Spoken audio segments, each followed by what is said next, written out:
बहुत सुंदर प्रसंग है, सुनोगे तो सब संशय मिट जाएंगे। अजात पक्षायु, वो पक्षी से क्या आशा की जा सकती जिसके पंख नहीं निकले। आशा करना भी अज्ञानता ही होगी। ऐसे हम शरणागत हैं। हमसे कोई आशा शरण न करे।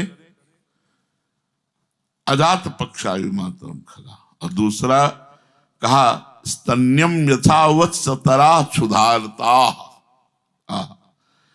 जैसे क्षुधारता माने भूख से पीड़ित, क्षुधा आरता भूख से पीड़ित गाय का बछड़ा अपनी माता गौ का स्तन्यम स्तन पान करने के लिए, क्योंकि वो घास नहीं चर सकता, वो अभी कुछ भूसा आदि नहीं खा सकता, वो केवल अपनी मां के दूध से पोषित है। तो जैसे क्षुधार्त स्तन पान के लिए गौ का बछड़ा सिर्फ गाय का चिंतन करता है, ना घास का, ना अन्न का, ना किसी और वस्तु का, उसकी क्षुधा की पूर्ति गौ के स्तन पान से ही होगी। भगवान से प्रार्थना कर रहे हैं कि हमारी शरणागति ऐसी हो। अजात पक्षा इव मातरम खगा स्तन्यम यथावत तरा क्षुधारता। जैसे गौ का स्तन पान करने के लिए बछड़ा व्याकुल होकर क्षुधा से केवल गाय का चिंतन करता है, ऐसा। और आगे प्रियम प्रियेवो विशुतम विषणा मनोरविंदाक्ष दिदक्षते। तो आप जैसे पतिव्रता स्त्री अपने परदेश गए हुए पति के मिलन के लिए वो हर समय व्याकुल रहती है। वो सोनी लगा रही है, रसोई बना रही है, सास ससुर की सेवा कर रही है, पर उसका चिंतन केवल अपने परदेश गए पति के मिलन की, कब आए, कब मैं भर अखबार उनसे मिलूं, कब भर नेत्र उनको देखूं। हे प्रभु, ऐसे हमें समंजसा त्वा विरहय कांक्षे, ऐसे हमारा हृदय आपके लिए तड़पे। जैसे बिना पंख का पक्षी का बच्चा घोंसले में बैठे मां का चिंतन करता है, जैसे गौ का बछड़ा दूध के लिए व्याकुल होकर के, क्षुधार्त होकर के गौ का चिंतन करता है स्तनपान के लिए, जैसे परदेश गए हुए पति के मिलन के लिए पतिव्रता पत्नी अपने पति का चिंतन करती है, ऐसे मनोरविंदाक्ष दिदक्षते। तो आप हे कमल नयन, मेरा मन तुम्हें देखने के लिए व्याकुल है, तुम्हारे को देखने के लिए मेरा मन ऐसे व्याकुल है। वास्तव में प्रभु के प्रति प्रगाढ़ प्रेम तभी उत्पन्न होता है जब हम समर्पित होते हैं। समर्पण में तीव्र उत्कंठा जागृत होती है, फिर धीरे धीरे एक भी क्षण प्रभु को भूलना असह्य हो जाता है। जैसे प्रसाद पा रहे हैं तो नाम चल रहा है, अगर नाम छूटने लगा तो वही कवल रोक दिया, नाम चलाया, आराम। हमें जल्दी क्या पड़ी, हमारा काम क्या है, भजन। भोजन तो भजन का सहायक कार्य है। अगर भोजन करते समय भजन छूट गया तो भोजन प्रधान हो गया, भजन गौड़ हो गया। कल की चर्चा में था कि भोग प्राप्त होने पर वो भगवान को छोड़ देता है। कई जन्म लगते हैं ऐसे साधक को। कोई व्यक्ति बात कर रहा है, हमारा भजन छूट रहा है, नाम चल रहा है, बिल्कुल लक्ष्य पे दृष्टि है, तब बात कर रहा है। नहीं, तुम्हारी बात का कोई महत्व नहीं मेरे लिए, मेरे जीवन का महत्व है भजन, भोजन का कोई महत्व नहीं। अगर भजन नहीं हो रहा तो जीना किस बात का, किसी भी विषय का कोई महत्व नहीं। वास्तव में करोड़ों वर्षों की तपस्या की मूल्य पर भी सच्चिदानंदमय भगवान की एक झांकी नहीं मिल सकती। बहुत ध्यान से सुनना, करोड़ों वर्षों की तपस्या के मूल्य पर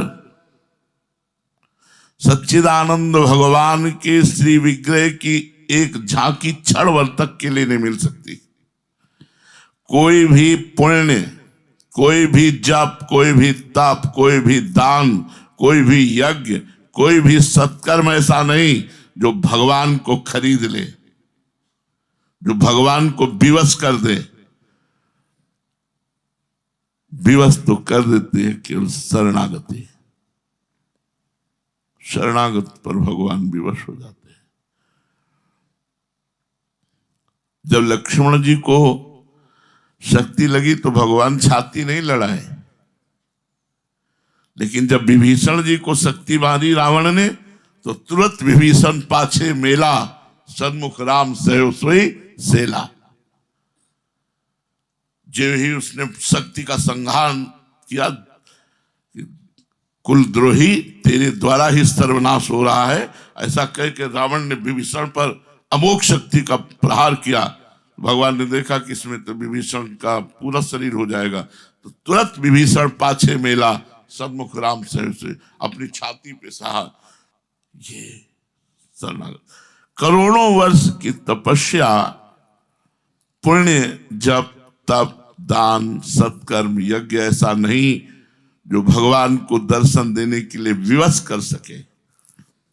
भगवान तो अपनेपन से, शरणागति से रीझ करके और दर्शन देते हैं। शरणागति पर रीझ के उनका दर्शन वही कर सकता है जिसको वो दर्शन कराना चाहें, जिसके सामने से वे अपनी योग माया का पर्दा हटाकर प्रकट हो जाएं।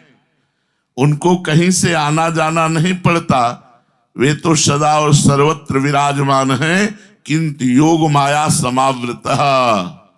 योग माया का पर्दा डाले हुए वो हर समय हम सबको देख रहे हैं, हमारे पास हैं, अंदर बाहर सब जगह हैं, वो देख रहे हैं। जो भगवान का शरणागत होता है उस पर भगवान का बच्चा जैसा दुलार होता है। मेरा बच्चा, इस पर बहुत बड़ी बात है, इस पर हम बार बार ध्यान दिलाना चाहते हैं। शरणागति पुष्ट करो, यही सबसे बड़ी बात है। विभीषण जी, सुग्रीव जी और भी जितने बड़े बड़े शरणागतों पर दृष्टि डाली जाती है, तो देखो जब किष्किंधा का राज्य मिला तो राजा बनने के बाद फिर उन्होंने वही सब आचरण किए जो एक संसारिक राजा करता है। और भगवान प्रवर्षण पर्वत पर वहां 4 महीने चतुर्मासा किया, एक दिन भी वो भगवान के दर्शन करने नहीं गए। इतना विषय प्रबल हो गया, वो जाके प्रभु से कहते हैं, नाथ विषय हरिलीन से ज्ञाना। प्रभु आप मुझे दोष मत दीजिए, आपकी माया का रचा विषय ही ऐसा है कि मेरे ज्ञान का अपहरण कर लिया कि मैं आप तक नहीं पहुंच पाया। नाथ जीव तव माया मोहा, सो निस्तरी तुम्हारी छोहा। आपके दुलार से, आपकी कृपा से माया से निस्तार हो सकता है, अन्यथा नहीं। भगवान की उस पर विशेष कृपा होती है। भगवान ने अयोध्या में सुग्रीव जी की तरफ हाथ करके कहा, इनकी कृपा से लंकाधिपति अजय रावण पर विजय प्राप्त की। मतलब आश्चर्य की बात हो रही थी कि जो मारे मारे घूम रहे थे, रहने का ठिकाना भी नहीं था, अपने जीने की आशा छोड़ चुके थे, बाली के भय से उनको भगवान कह रहे हैं शरणागत होने के कारण कि इनके बल पर हमने अजय रावण पर विजय प्राप्त की। सभा में सम्मान दे रहे हैं अयोध्या में।